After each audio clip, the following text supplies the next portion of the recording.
Hello and welcome back to the channel. Today we have Dorinthea.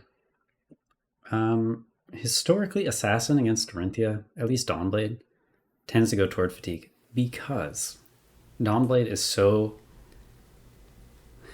good at demanding blocks that you just want density in your deck of blocking cards. Now, because this deck has also 8 cards that don't block, it can benefit us to play more just to dilute the non-block density. So you draw more like mostly blocking hands than you would otherwise. And the CYB, of course, gives us still an excellent way to bluff large hands. So here we see a pretty bad hand from us. So we'll see if the opponent does decide to attack. Maybe they do. Okay. I'm not sure what they could have in their hand that makes them want to precision press me. We'll see.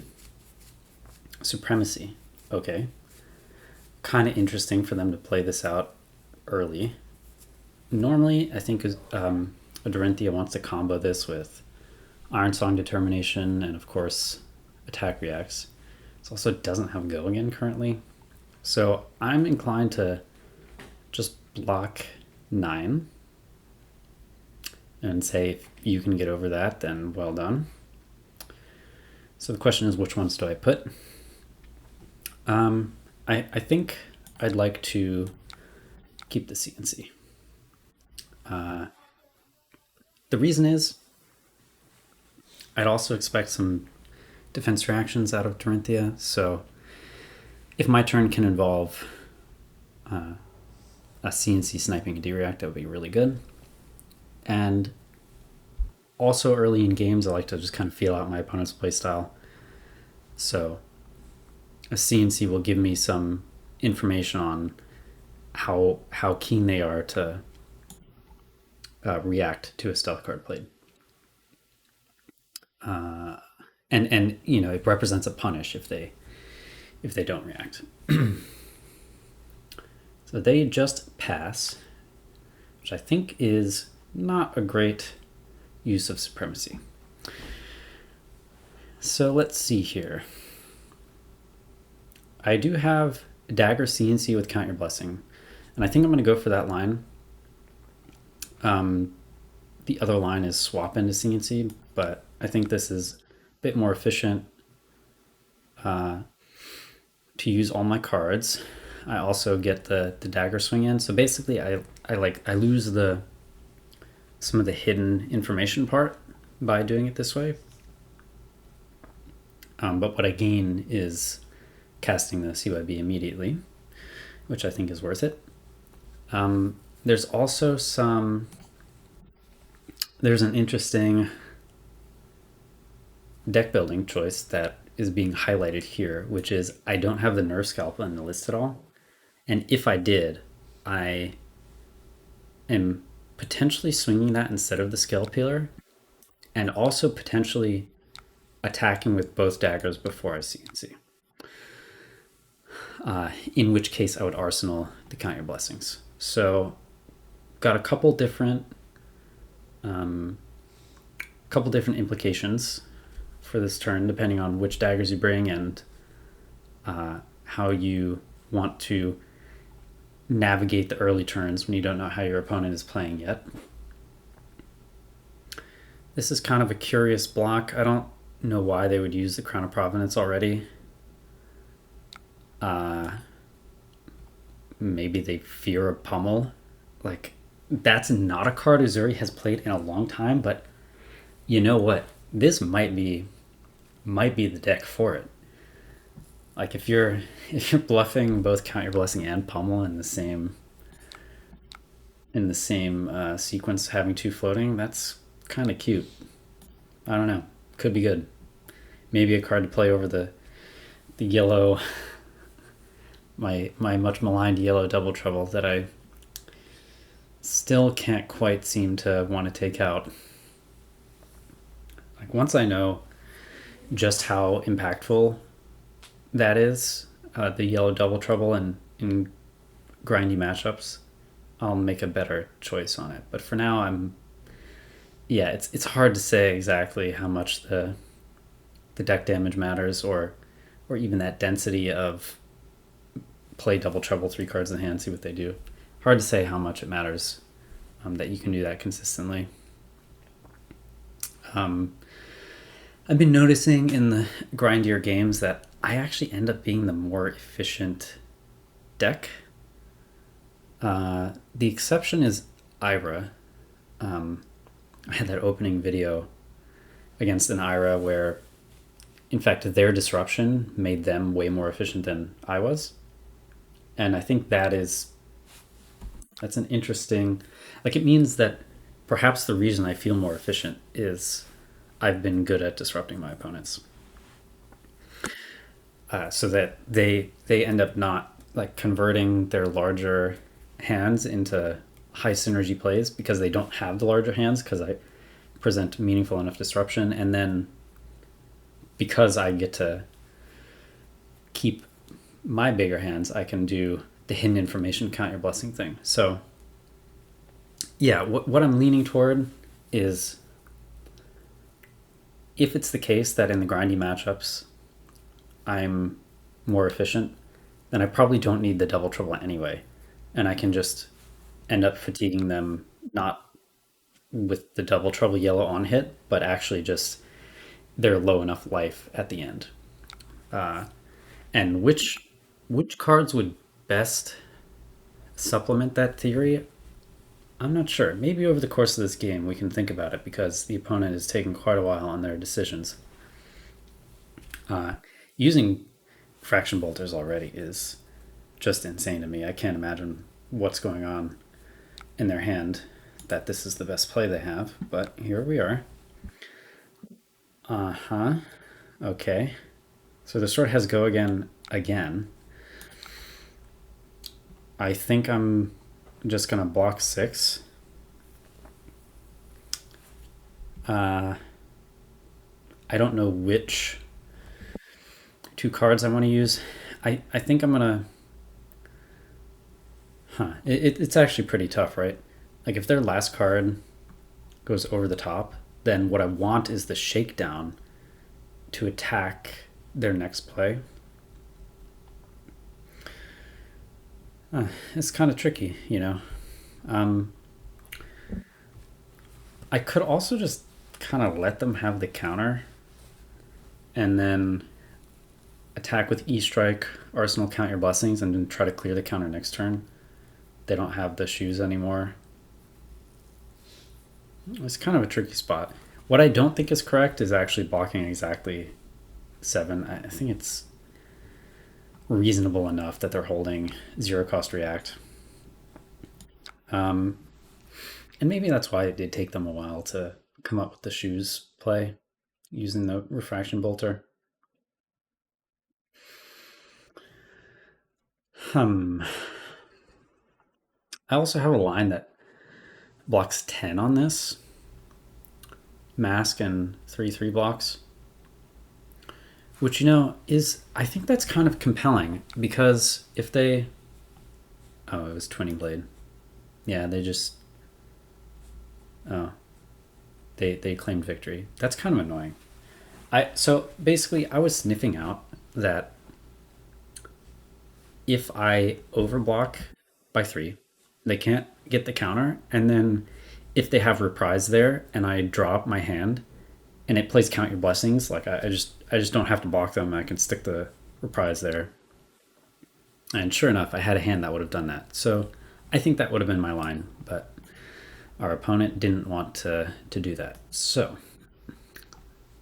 it goes. Join another one. Another Jarl. Okay. I just played one of these that didn't have a good game plan at all into me. Okay, never mind. I'll try this Azalea. I haven't put up an Azalea game yet. I think it's pretty convincing in CYB's favor, but we'll see. And if I can get this video under half an hour anyway, I think it'll be worth uploading, because the discussion into Dorinthea, I thought merits quite a bit. Because both decks are playing mind games, it's pretty interesting to just see. Okay, another disconnection. I think I'm gonna try one more here, maybe a Zen, and if we don't get a high quality game, then that'll be that. This match can also go kind of long, and in fact, I'm really not sure what the sideboard should be. I'm kind of suspicious of Fate Foreseen because they like to run CNCs. So in fact, I think I'm gonna deviate from my sideboard plan and try without the Fates. And let's just see how it goes with what I have here. 63. They also have a few extra cards, which makes sense. And my hand isn't great, but I don't think letting them filter is something I want to do at this stage. I think I'd rather say Arsenal this Bonds and just have a nice powerful effect to lean on in the mind game. The mind game play style. Okay, I'll block 3 on this E-Strike. Not too worried about the follow-up if that is their line. Also block 3 on this. If they give me a chance to attack their arsenal, I'm happy. Yeah, so I am just gonna play the Bonds. I have reasonable choices either way. Block with Pouncing Paws, which is something, and Breed Anger. Okay. And another Breed Anger. So I think job well done here. I'll just pass. They get to have their cards taken out of deck for not much effort from me. Very nice. Mauling Key, pitching Mauling Key. My hand is quite good on offense. So I'm going to consider using the 2-card 5 go again option on E-Strike. I also have Dagger twice into Leave No Witnesses Shred. That's kind of compelling.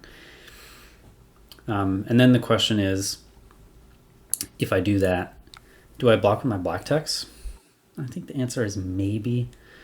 There are on hits that I care about in the matchup. Particularly, I do think having these 1 blocks for Blue Biting Breeze can be relevant. Like sometimes that Tiger just unlocks their whole hand and kind of could be relevant. They're gonna drop in the ocean my skill, Peter. All right, you got it, man. I'm not worried. Comes in the Spider's Bite. I think it's pretty likely I get to use the Shred this turn, by the way. That's why I even considered using the black text, as I thought my Shred would get relevant use. All right. This is fine. I mean, they had what? Why did they not transcend immediately? Okay. I mean, that's a pretty clear misplay from my opponent, but it's fine. I will take it. So they're going to go Tiger into, I don't know, Tiger Swipe. This, yeah, sure. Same card, basically. I think I'm going to play Count Your Blessing, pitching Shred. Oops. And attack with Leave No Witnesses.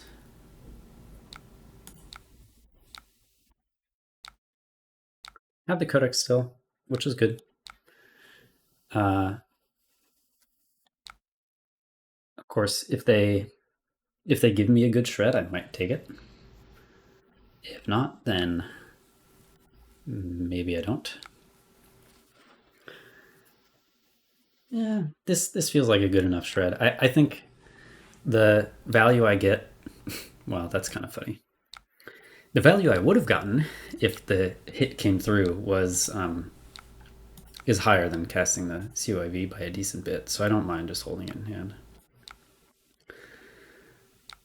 This type of matchup, I think the way it's going here is kind of how I want it to go, to be honest. Like I want to, I want him, I want the Zen to find their D-reacts early enough that after I convert my Count Your Blessings, I'm in a position where I can capitalize on them not having defensive tools, and I can use my life total to get ahead. Them still having 40 obviously means like if they find really good hands, they can make them work. So that's something to think about. And here I'm yet again like just wishing this was a blue instead of a yellow. It's quite annoying to me that I'm not pitching to like a dagger or vampire, it's something to make this turn slightly more efficient. So yellow double trouble, I think your days are very numbered. And I do think a blue is probably the ultimate replacement for it.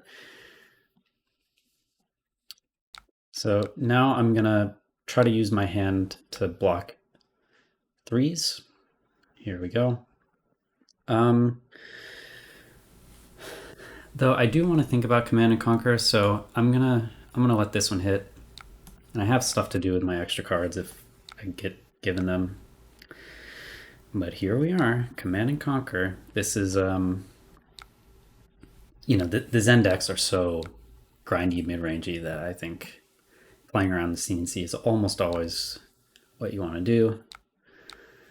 And now I get to have my good play.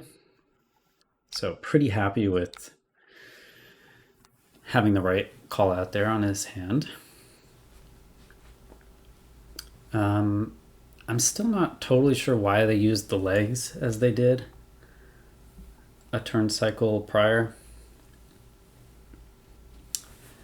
I am trying to focus a bit on my game plan, so I could have analyzed that a bit more. Missing on Ancestral Harmony. This is my favorite thing to happen. This card cost me a lot of money in Amsterdam. Let's just say that. Okay, hey, Blue Biting Breeze. My hand is kind of okay. In fact, I could end up wanting to use Mask of Perdition to turn on Shakedown, so I think I am going to elect to do this. Grain that tips the scale. All right, so... Oh wow, yeah, it's a pretty good Biting Breeze on hit for them. Actually, they had exactly what they needed to get it over, and they're gonna be able to chase the tail. Plus, okay, let's see, Biting Breeze is 1. This is 2. Zen is 1. So they have all tigers plus this chase the tail in hand.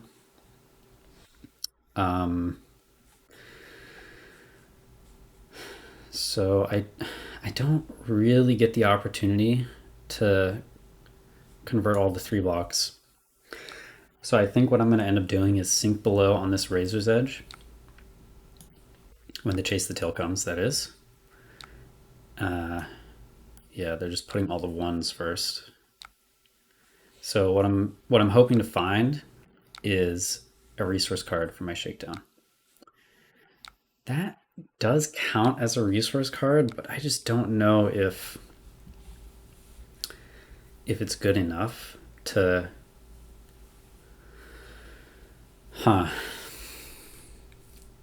pitch.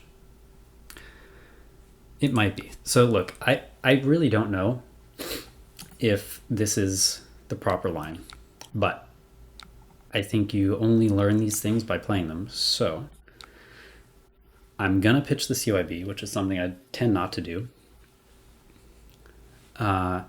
And we'll just see if the dual mode of it as being a resource card can get me some advantage in this case. Okay, gonna go ahead and mask. This is why I blocked it anyway.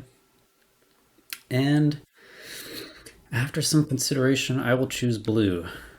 And I'm pretty glad I did. Their hand gets much worse if I take the Ancestral Harmony. So, Arsenal the Shred.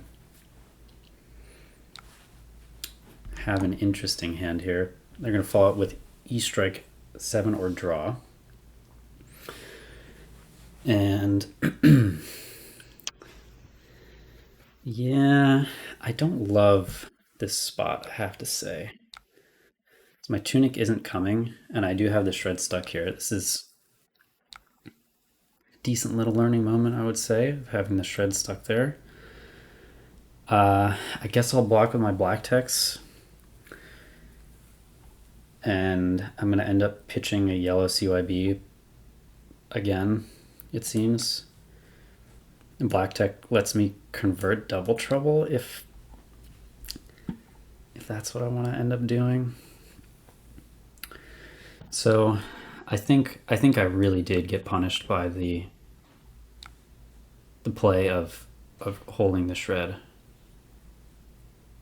And maybe given that my opponent had not, or maybe given that they had seen so many D-Racks already, I could have made the read that the Shred was not an excellent choice to hold. But at least it got used here. I'm happy about that. And we're going to go ahead and heal some more. I mean, hey, I think the game state is actually kind of fine. I'm not worried about this at all. And this is a pretty nice hand to follow it up.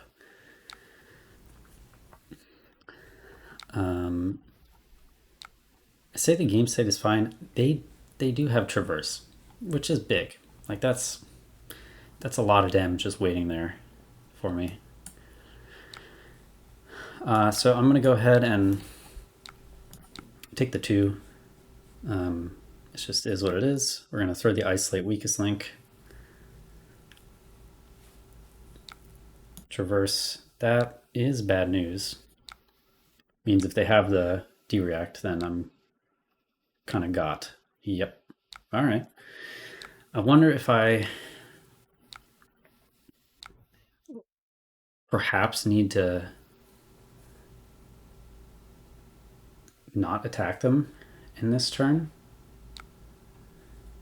It's so hard to know, of course, whether you give them the Traverse option. It's turn 10. Yeah, I mean, they did have to have a D-React in Arsenal, and the turn prior, they ended up not attacking with one of their cards in hand. So I think it was reasonable to assume a D-React, in which case maybe I make different plays, right?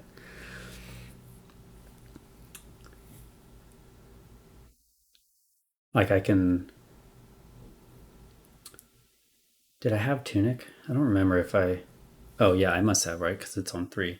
So I could have Scale Peelered and then Tunic into Weakest Link. And even attacking with the Scale Peeler to begin with might disincentivize the Traverse block. And then if they do end up Traverse blocking,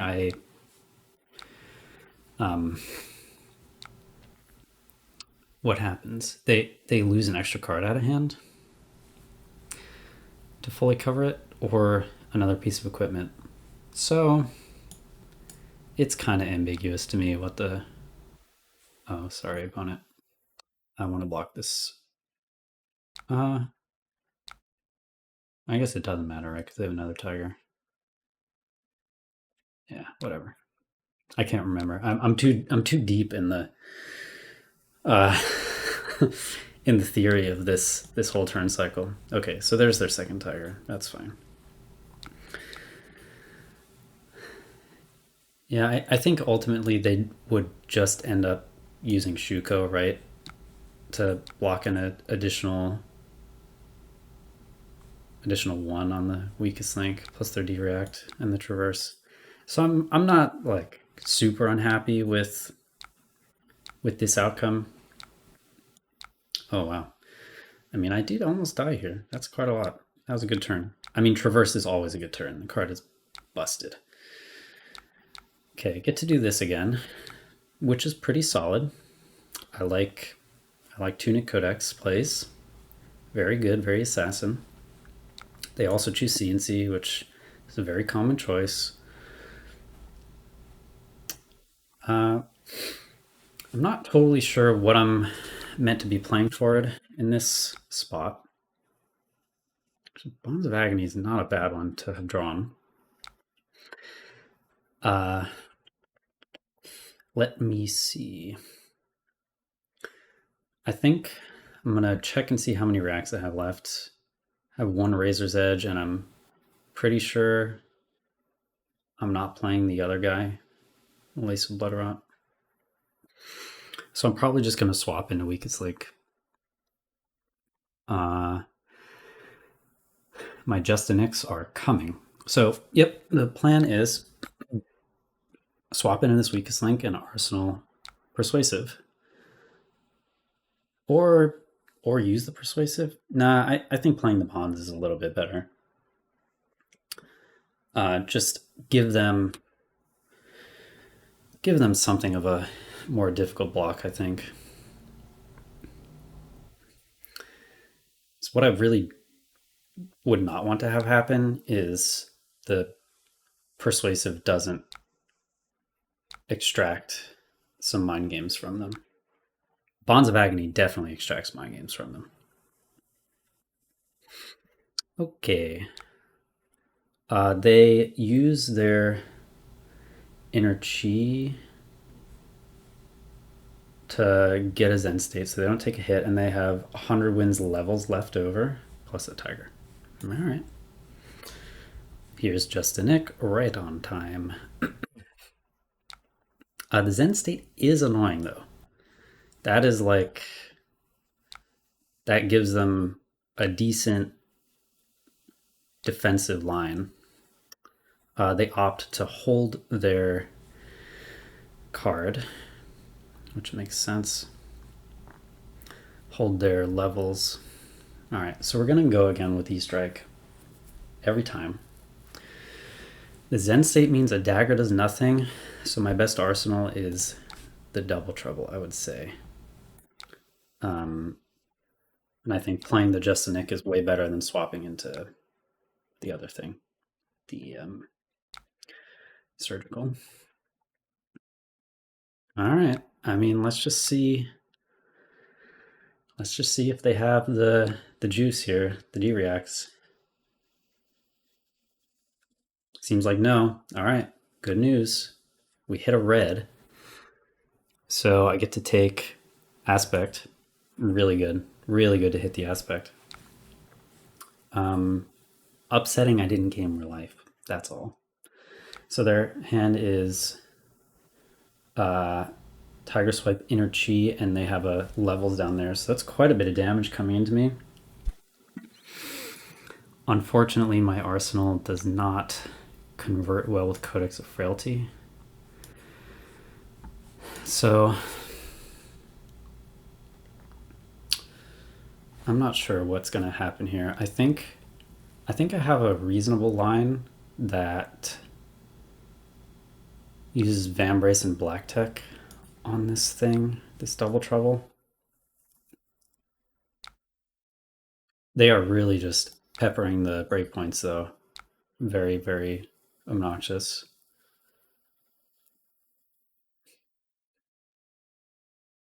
Very close game. I think had I been able to convert my early Count Your Blessings, things would look a little different. They chose Go again? No, that's really bad.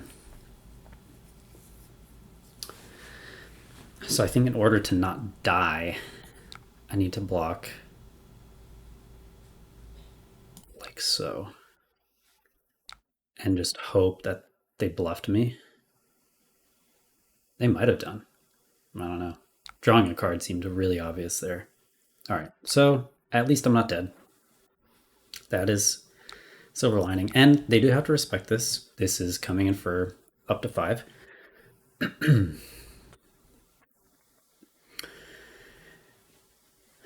And if they give me 3 block, I am just going to cash in the equipment because I'm going to want to be able to block the tunic here. Yeah, so let's do it. Embrace, Black Tech, hit him for 2.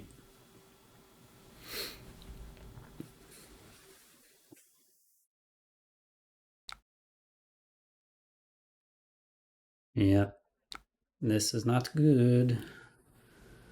Block with CNC.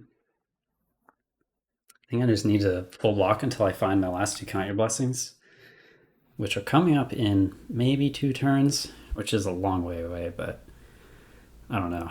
We'll see. They could brick. Hey, that's a brick. Okay, I get to block with my tunic, and I suppose double trouble. I think red infect a little bit stronger in this spot. Now they're in a bind. They got to block 6. I don't think they have any D-reacts left. We'd have seen them. Seen, some copies of Wax Off or whatever it's called. Wax On, I guess, is the red one. Pretty interesting game. Zen is a nice spot post bans. Very nice. And yeah, I definitely think my sideboard plan was imperfect for this. It looks like I don't have to worry so much about fatigue myself, so I'm probably going to update this. Oh no, opponent, you have done yourself. Wow. You have done yourself. Maybe they just didn't have more block value. Could be. Preserved Tradition. You have Homage to gain 1 life. That would be kind of cute. It'd be very cute. They don't. They just had no more block value and are showing me. Wow, good game. That was really nice. I want to just take a look actually at how can I change this sideboard. That was very informative. Yeah, I just think the yellow double trouble may not be the card. I think E-Strike was kind of middling. Fate Foreseen would have been kind of okay, but again, I think the way that it played out, having them throw CNC 3 or 4 times, like I could have clunked myself up. 2 sigils. I don't know if I saw them, but the breakpoints seemed to have been happening that game. All right. I like this configuration on paper. I just want to see what I'm doing for Aurora, because I think it's kind of a similar matchup in terms of the Aurora is also pretty resilient to disruption. So in this, I have 2 Fate Foreseen as well, which makes sense. They have more of the 4 breakpoint thing happening, and in place of that is Sigil. So the changes are going to be E-Strike and Shred, basically. Going over to Zen, which I think makes sense. I think Zen is capable enough at blocking that the Shred is a good card. And this leaves us with 37 attacks still, which is good. And Weakest Link is nice. All right, I think this will be the Zen sideboard for the next one. Thanks for watching, and I'll see you later.